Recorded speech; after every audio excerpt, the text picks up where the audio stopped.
Do you often feel that you are not seen or heard by other people, by your partner, by your friends, or someone you're just currently dating?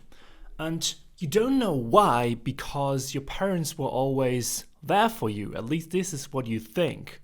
Well, then this is maybe not exactly the truth, because today I will present to you 10 signs that your parents might have ignored you in your childhood, even if you think they were always there for you. And I will also show you how those hidden early memories can drastically influence your relationship life as an adult today. And the big question, what if multiple of these signs actually match with you? Can you do something to feel more seen and heard? Well, let's find out in the end. Welcome to today's episode. My name is Robert, and today we do a deep dive into those 10 signs that you might have been ignored as a child.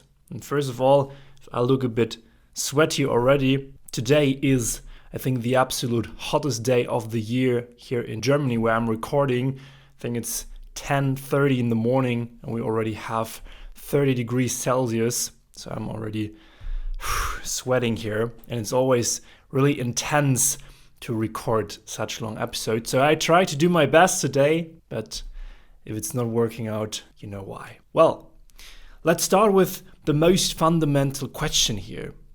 Why is it even so important that parents listen to their children? Well, the most basic answer to that is that attentive parents, of course, are connected or more connected with their children. They listen to them and they have somehow also the task to coach them, to guide them into the world. And the child therefore also feels connected with others if it has attentive parents, and also feels more connected with themselves. So not listening and being there for children causes complex trauma in them. And this is because not listening to your child is basically neglecting your child's needs and doing that over and over again. And that is literally the definition of CPTSD. So to repeat that, complex post-traumatic stress disorder, that's a mental health condition that can develop if you experience long-term trauma, often during childhood. And that long-term trauma is often caused by emotional neglect. And emotional neglect is not the bad things that happened to you, but the good things that didn't happen that should have. And this leads to CPTSD-related symptoms that you might experience as an adult, so being often dysregulated, dissociating easily, being triggered easily because you often feel not seen, not heard. So normal relationship interactions can trigger you and cause symptoms of all kinds in you. Let's directly start with sign number 1 here. And sign number 1 is you over-assert your needs to get them met. Typical for people who weren't listened to as children is that they learned early on that they have to over-assert their needs in order to get them met. So their needs are the main problem here. And this is also the aspect in many people where the trauma is around. So when your parents never have seen you, never listened to you, then you learned, I have to scream really loud in order to get my needs met. Also, the child, if you experience that, learned early on to develop a huge set, a buffet of strategies to get their caregiver's attention. So the child might throw things around, laugh pretty loudly, even poop. And all those things, not exactly those strategies that you might poop to get someone's attention, but you have a huge backpack full of strategies that you might use to get your partner's attention. Does that sound familiar for you? And this is also a good transition to sign number 2 here, which is you use this backpack, which is full of so-called protest behaviors and strategies. And those protest behaviors and strategies in your relationship are used to get, as I said, the attention of, for example, your partner, of a good friend, of a family member. And those protest behaviors and strategies, they're also a part of an anxious, insecure attachment style, which is so typical as a result of a childhood of someone who hasn't been listened to. So you develop this attachment style in particular early on in the first 1, 2, 3, 4 years of your life. I made a full episode about the 4 attachment styles where I describe this insecure, anxious attachment style in detail, which I will link to you up here. And if you develop that specific attachment style as a child because no one listened to you, then protest behaviors and strategies for you could be typically when you meet someone new, or when you want something. Let's say you want to get a need met here. Then what you might do is you might be really nice, really kind at first. That's one of your strategies. And you might also show specific needy behaviors. There could be another strategy to be especially needy and a bit clingy here. Some people also cry a lot in order to get their needs met. Or what could they also do? Some people start fights with their partner. Why do they start fights? Because starting a fight channels a lot of focused energy onto them, so their partner has to react to them and their needs. Some other people might also be passively aggressive here. Others might even use, let's say, not so unethically strategies. They try to threaten their partners. They might something like, if you don't listen to me, if you don't do that, if you don't stop that, then I will leave you. And they don't mean that in a serious way because they're afraid that their partner will leave them. No, they want attention from their partner because they want to get their needs met, because this is what they learned early on. Others might also act a bit like a clown, so they use humor, they over-exaggerate here in order to get attention. Sign number 3, one of your main core beliefs is you are not good enough, but others are. That's so typical for people who weren't listened to as children.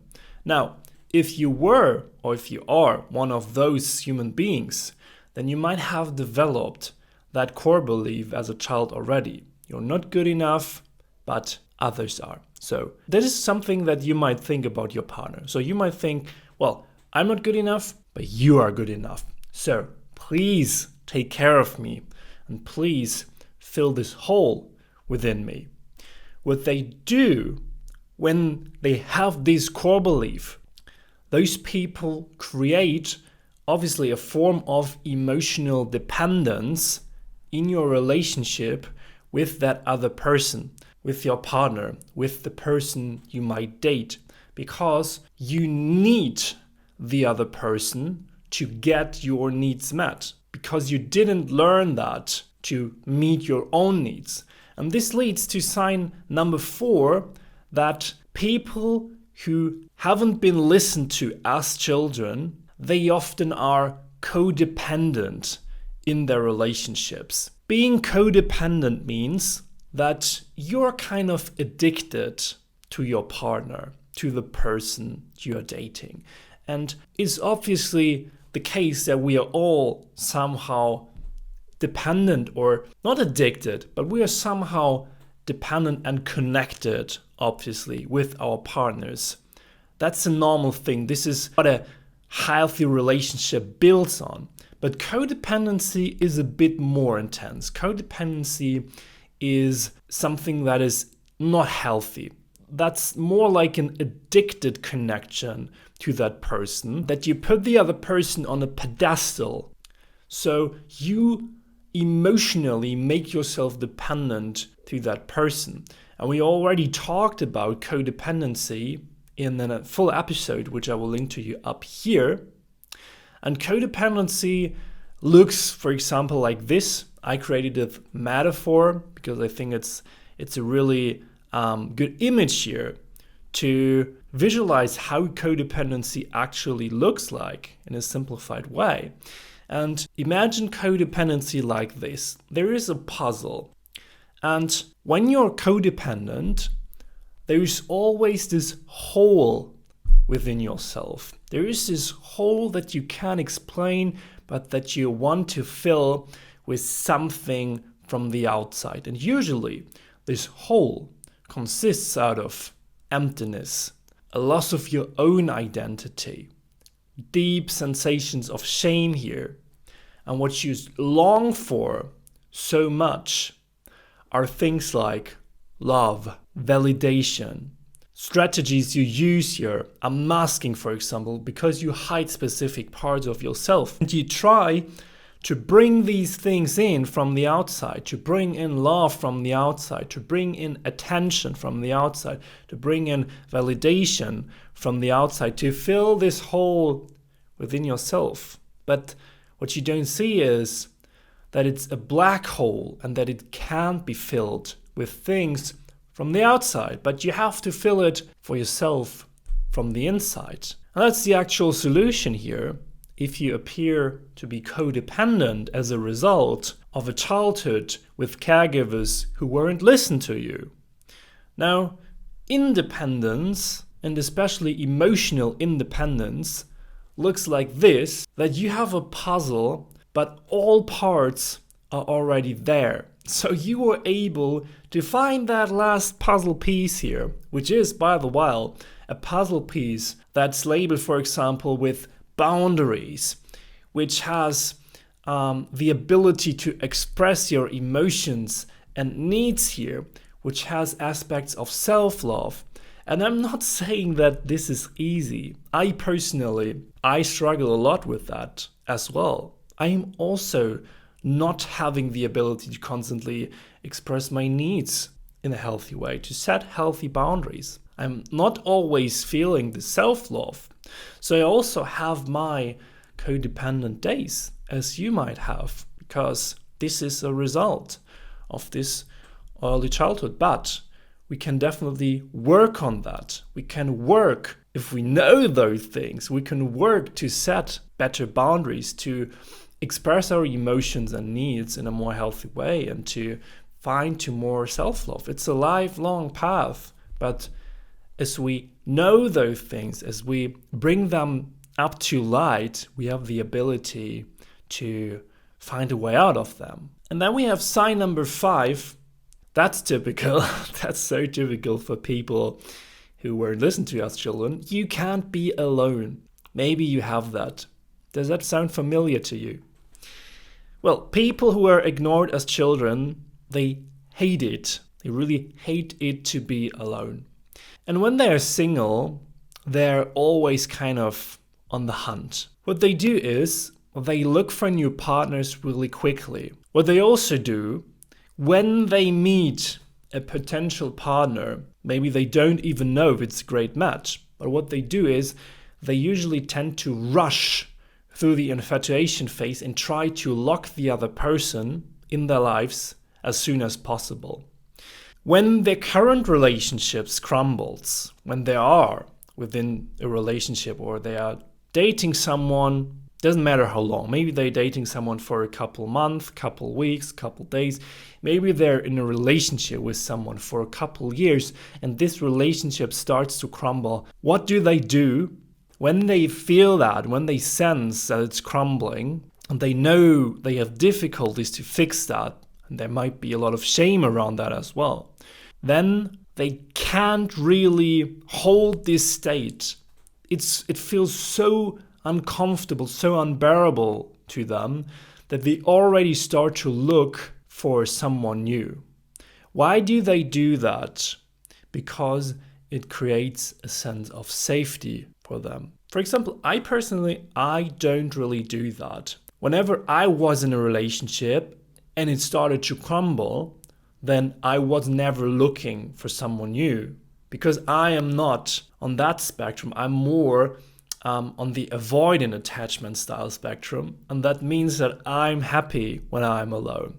But when you experience a childhood like this, where you haven't been listened to, then you might be someone who hates to be alone and who is always constantly looking for someone to start a relationship with. Sign number 6, what people do who haven't been listened to as children, haven't been heard, haven't been seen. Those people date self-sufficient and independent people. People on the avoidance spectrum, like me. If you learn early on that no one listened to you, you also might have learned for yourself that you are insufficient. So what you do is you'll look for self-sufficient and independent people. And those are people where such a person haven't been listened to things. If someone is sufficient, if someone is independent, then they figure it all out. The role those people play is that they will take care of them. This is what they hope. So a self-insufficient person, someone who has problems to get their needs met, those people look for more independent people because they hope that those independent people help them to get their needs met and will take care of their needs. And therefore, what you often see is that anxious people, anxiously insecure attached people, often date avoidant attached people and the other way around. So then you are in this cycle where the anxious attached person thinks, oh, there is someone who is super independent. Actually, the person is just avoidant. But the person might think, well, if someone is so independent, they will help me to become more independent myself and will help me to get my needs met and will take care of me. And the avoidant or the independent is actually just an avoidant person most of the times. So the avoidant people will think, and I know that because I'm more on the avoidance side of the spectrum, I might think, well, why are other people so demanding of me? Why they always need me to get their needs met? And it drives me crazy because I believe, well, I'm so independent, I don't need other people, and the other people who are anxiously attached think, I need you. So you have this anti-receptive relationship between the avoidance and between the anxious people. Then we have sign number 7. You appear angry or sad when you talk about your needs. When you talk with someone you need something from, like your partner, your boss, an employee, a friend, your words somehow appear angry and full of sadness. Have you experienced that? You may not know why your words appear so angry or sad. Maybe you think, well, it's normal that they sound like this, that an interaction feels like this.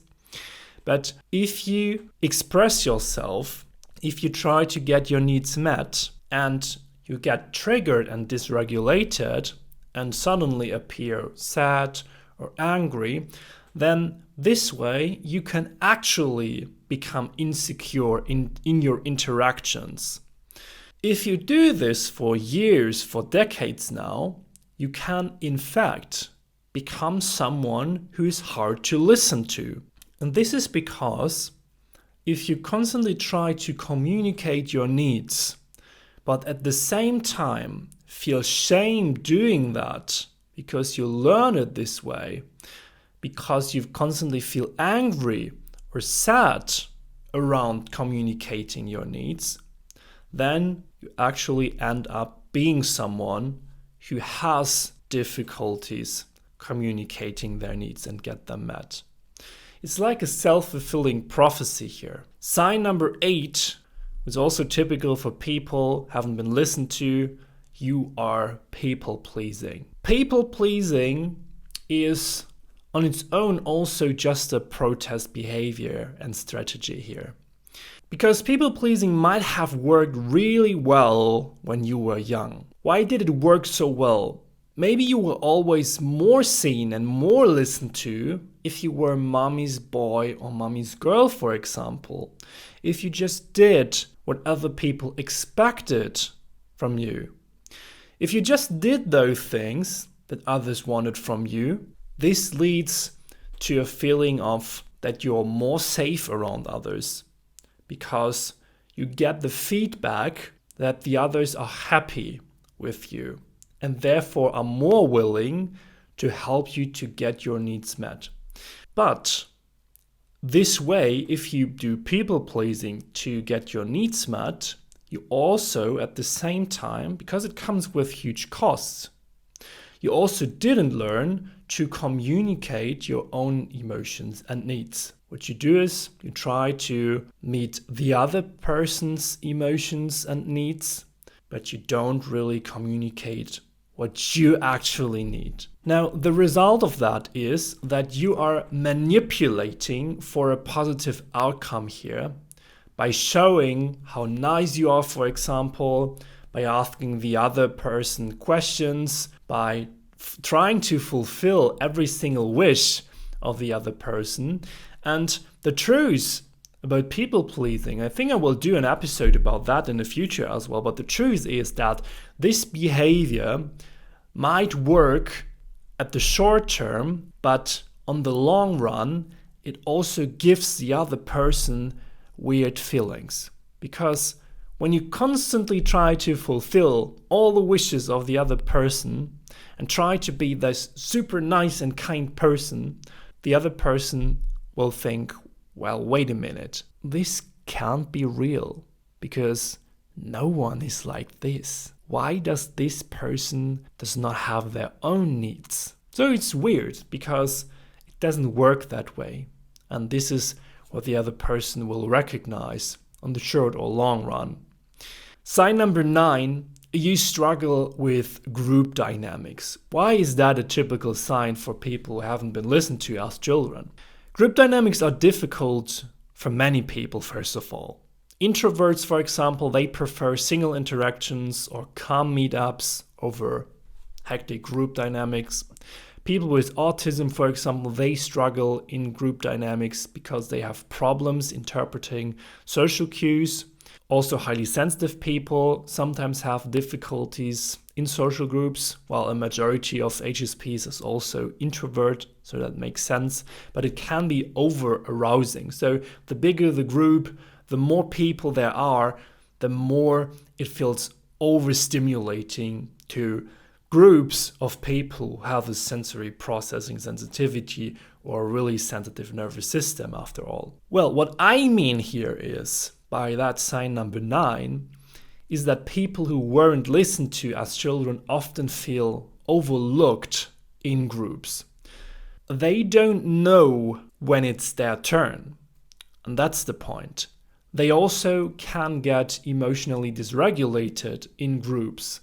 And this is because they get triggered if other people don't see them, if they are overlooked. And therefore, they feel easily resentful and pushed out of that group dynamics. That makes you, if you're such a person, if you're triggered in a group dynamic, makes you defensive or aggressive, and that even before you enter the group situation.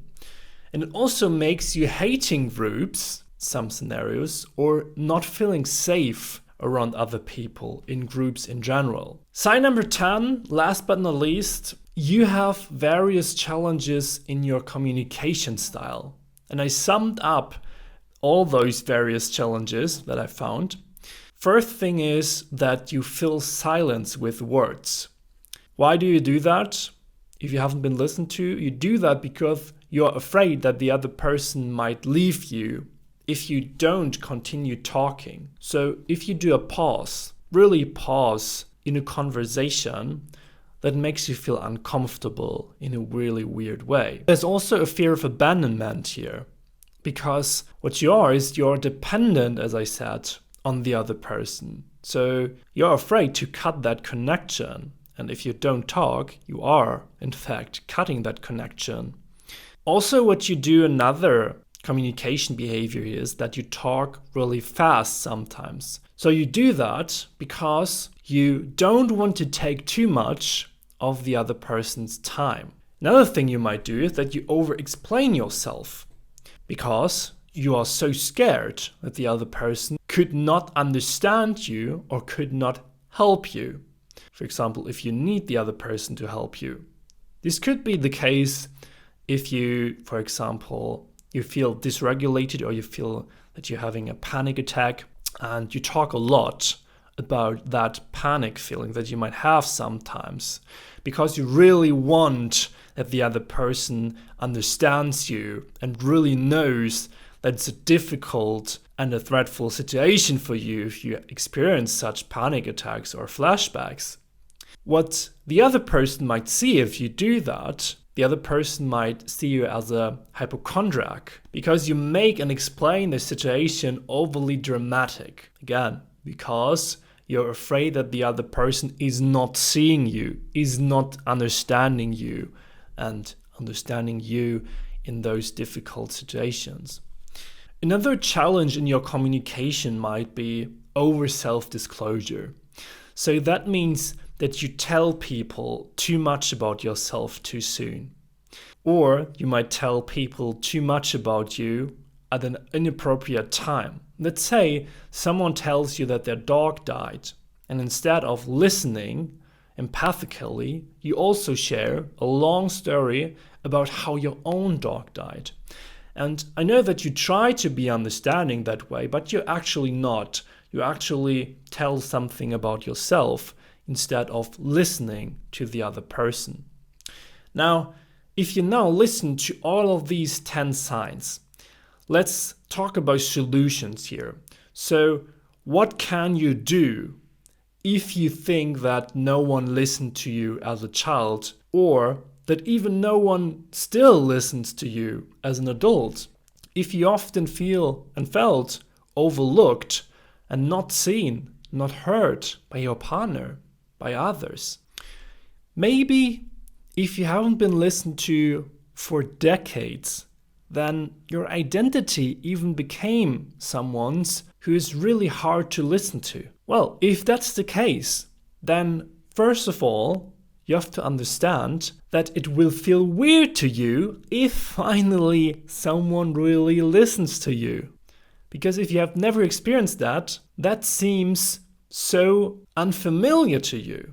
What you definitely should practice if you identified yourself as being someone who weren't listened to the whole life, or maybe when you were young, then first of all, it seems counterintuitively, but practice to listen to other people more. That's important because this way you understand what it means to be listened to, and also what it means to listen to someone else without getting triggered, because maybe this is already a challenge to you. Secondly, practice to communicate your needs and boundaries without over-asserting them. That's also difficult because it's a pattern within your brain, deep down here, that you believe in order to get my need met, I need to over-assert them. It's kind of similar when you believe early on, when you experience that no one loves you. Let's say your parents, your caregivers, they didn't love you. If you believe that so deep down, then it's difficult, it's insanely difficult for you to understand that that's actually not reality or not reality anymore.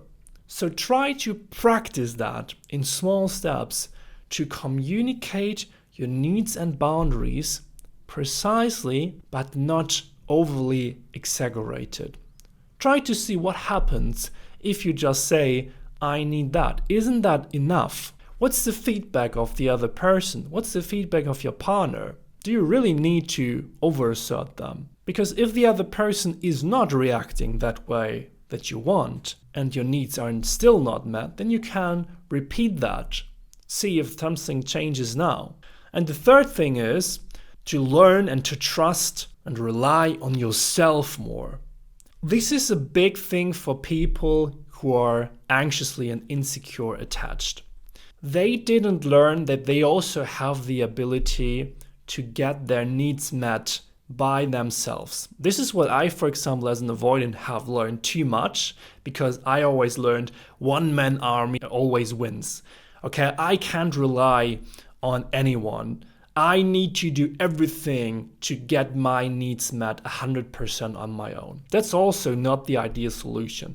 The ideal solution is somewhere in the middle, that you, as someone who hasn't been listened to, learns, well, I need to understand that I can rely on myself and that I can meet many of my needs also with myself just on my own, and that I also have the abilities to get my needs met by communicating them. And one of the best ways to practice communicating your needs and your boundaries in a better and more healthy way is within the community. And this is why I founded our own community and created it on school. So our school community is now live and you can join it on understandable.net/join. I repeat that and put the link in the description as well. Go to understandable.net/join and become a member of our exclusive community, which is a safe place for people who experienced some things like early childhood trauma, who are neurodivergent people. And what I offer you on the community is especially that safe place where you can interact with others, where you can post your questions, where you can get individual support by other members, as well as what you have access to is all those courses that I created and the tools you need to re-regulate yourself, to re-regulate and resolve symptoms of complex childhood trauma. And the earlier that you join, the better the conditions are. So definitely check out the website. And I want to end today's episode with a quote by the artist Cat Stevens. He sings in his song Father and Son, "From the moment I could talk, I was ordered to listen." And now some final thoughts from my side, because I'm really getting hot in here. If you see me sweating, it's so warm today. Don't want to complain because I really love summer, but this weather is not for recording such long videos. Well, resolving those early patterns, if you haven't been listened to as a child, it definitely takes some work because the patterns are installed really deep down, and most of the times we behave out of those patterns for years and decades, and that means that it also might take some time to resolve them completely. But after all, it's definitely doable to resolve those patterns and to stop constantly having those sensations that no one is seeing you or no one is listening to you. Well, what do you think? Are you someone who is insecurely, anxiously attached? Definitely leave me a comment below. Do you feel up to this day as an adult that people are not listening to you? Then this might change in the future, definitely. And if you want to support this podcast, definitely leave me a 5-star review on Apple Podcasts or Spotify. And I see and speak to you in the next episode. Have a great and warm day.